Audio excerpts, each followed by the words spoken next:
Brooke with Soulshine Leadership, here to introduce you to our first ever Spotlight feature. Our special guest is the one and only Loretta Breuning. She has her PhD in management and has taught management all over the world. She's the founder of Inner Mammal Institute and a published author. Some of her books include I Mammal, Habits of a Happy Brain, and The Science of Positivity. Now, in just a few moments, we're going to be diving deeper into the science of positivity. But if you're looking to access all of her work and her books, please visit innermammalinstitute.org. Her books are in different formats for different styles of learning. So if you like podcasts or you like shorter, long reads, innermammalinstitute.org has it for you. For all of our Amazon lovers out there, no worries, you can purchase her books at amazon.com as well. But without further ado, let's start uncovering more about the science of positivity. So today, our Spotlight feature, we're going to be focusing on 3 different things that Loretta uncovers in her book, The Science of Positivity. Number 1 is our brain chemistry and its impact on our daily life, and the power in acknowledging that. Number 2 is negative mindsets and how easy it is to get into them and why it's so hard to get out of them. And number 3, and most importantly, how to train your brain for the positive.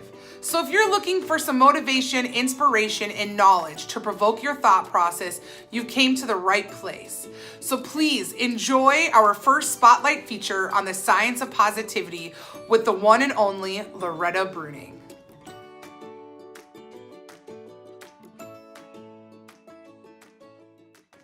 I really wanted to find a deeper explanation of how things work. I was sort of in a hurry before it was too late for my kids, and I was amazed when I stumbled on studies about how the brain chemicals work in animals, and it's the same brain chemicals we hear all about in the news and daily life. But in the modern world, we mostly hear about them from a disease model. And so we don't understand how they're meant to work normally, which is so freeing, I think.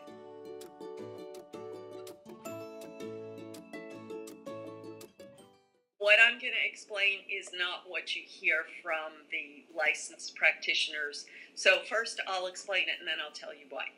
So if you look in any basic biology course, especially if you studied evolutionary biology, you know, and probably people have heard this concept of the reptile brain, the mammal brain, the cortex, and these terms are no longer used in mainstream psychology because there are interconnections between these brains and they don't want to just localize, but it's very easy to see if you look, and all of my presentations have these images.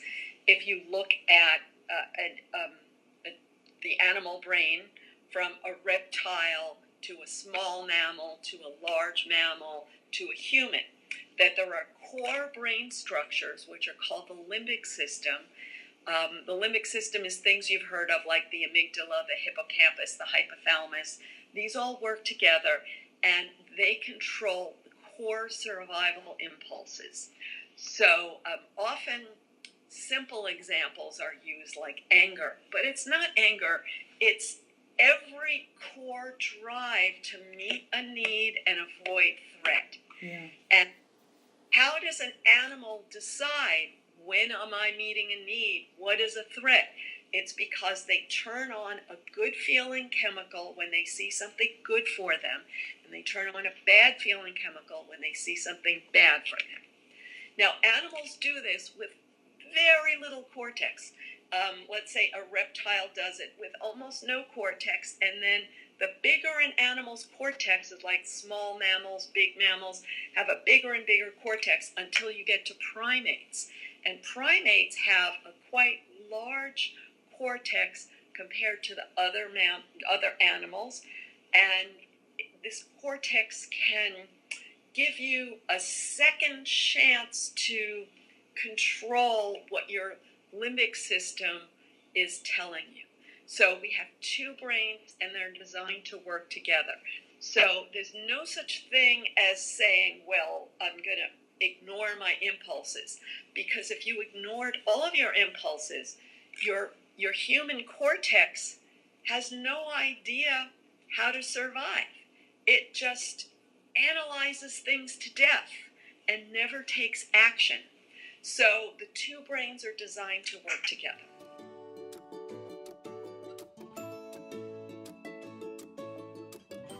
The mammal brain controls the chemicals. The cortex cannot control the chemicals, which is why we so often in daily life hear this debate about whether we have control of our feelings or not.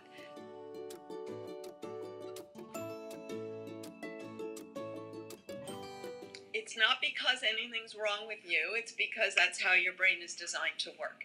So, we humans are born with billions of neurons, but very few connections between them. Animals have fewer neurons, but they're more hooked up at birth. A mother monkey doesn't give her baby food except for breast milk. That monkey has to learn to find food. So the animals with smaller brains are born hardwired to find food. But the bigger the brain, the bigger the cortex, the more you find food from learned experience. So we are constantly learning when we're young.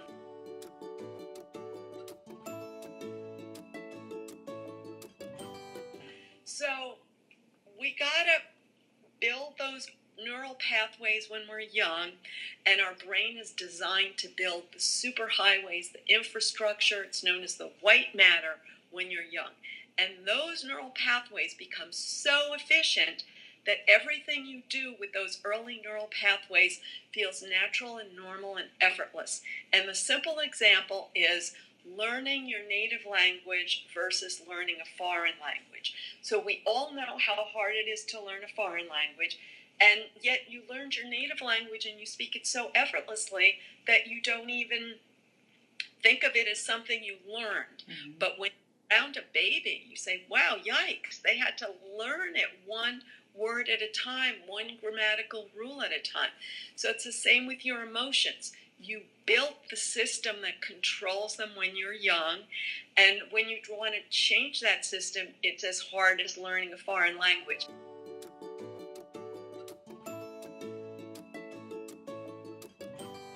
Myelin is a substance that turns neural pathways into big, heavy branches. And myelin is a substance that the brain produces a lot of before age 8 and during puberty. And that's what builds the big branches. After puberty, you have basically only enough myelin to repair the branches you already have rather than create new ones.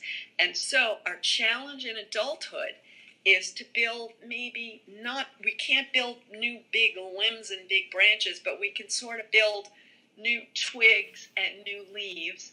And the way I think of it is like a highway system.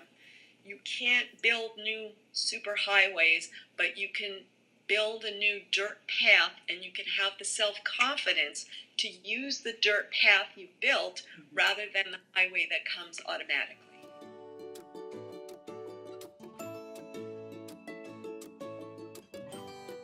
Cortisol in the modern world, we have mostly been taught to blame our stress on our society. And that inhibits us from taking responsibility for the way we're creating it. And that makes us powerless victims. It makes us angry.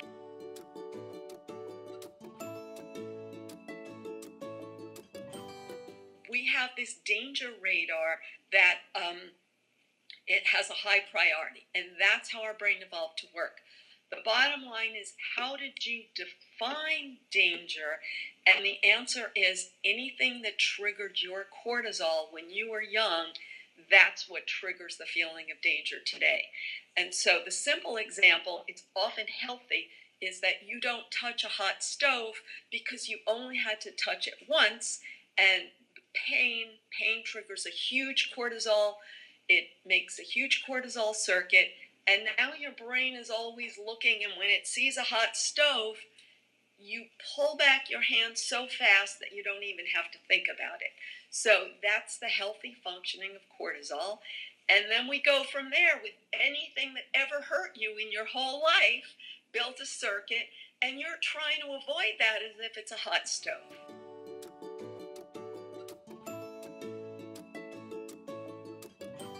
every one of us is born helpless and is dependent on a group for survival, is dependent on having our needs understood and met by others to survive.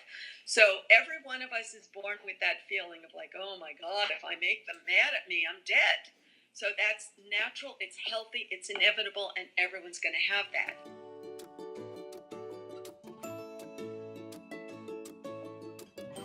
When you're a teenager, your brain evolved to seek mating opportunity. And in the animal world, you have to have social status in order to get mating opportunity.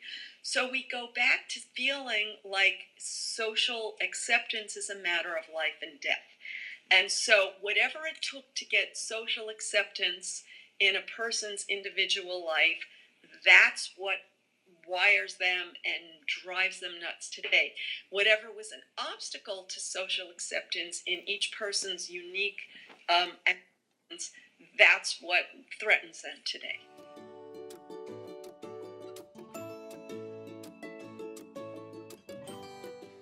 So when I say 3 minutes a day, I mean 1 minute 3 times a day. Okay.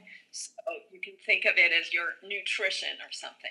So for 1 minute 3 times a day, stop what you're doing and focus on the positive. And when I say the positive, it's not really the same as gratitude, because often gratitude, either a person is passive and they just look at things they got by accident and don't give themselves credit for things they've done.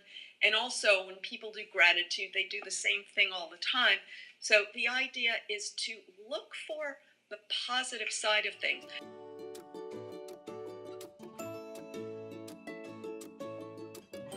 So how can I make this work for me? How can I turn this into a positive for me? How can I find a good side to whatever's going on now?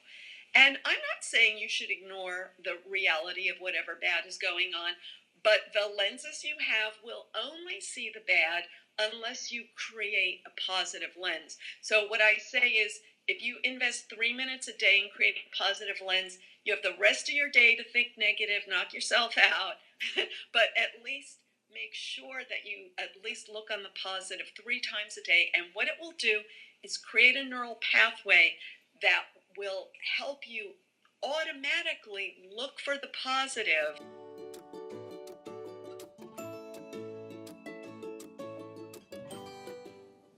Okay, so the common habit is to say, I'm not competitive, you're competitive. Or, I'm not angry, you're angry. Or, I'm not hurt, you hurt me.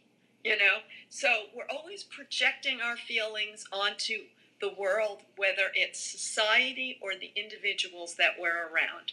And the bottom line is that makes you a powerless victim, because you can't control the world, you can't control others, but you can control yourself. So when you see how you're creating these feelings, and you are, because you have the circuits, you have the chemicals, but it's very threatening for people to see how they're creating the feelings, because then they lose that power that they got from saying, I'm good, it's everybody else is bad.